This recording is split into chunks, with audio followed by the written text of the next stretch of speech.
Viral mobil mewah Alphard nekat lawan arah saat macet di Sumut, berakhir menepi di pinggir jalan.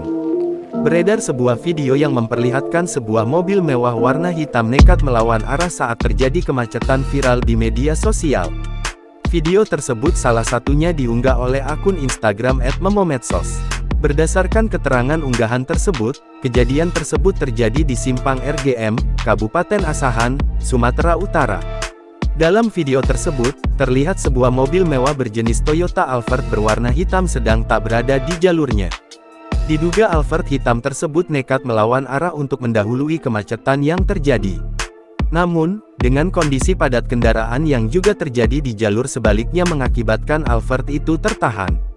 Terlihat, truk besar berwarna coklat pun tak bisa melaju lantaran terhalang Alphard hitam tersebut. Alphard hitam itu pun lalu memutuskan untuk mundur dan menepi ke pinggir jalan. Hal membuatnya menjadi sulit untuk kembali ke jalurnya kembali. Sontak saja, unggahan tersebut mengundang berbagai komentar warganet. Banyak warganet yang berkomentar terkait kelakuan sopir Toyota Alphard tersebut.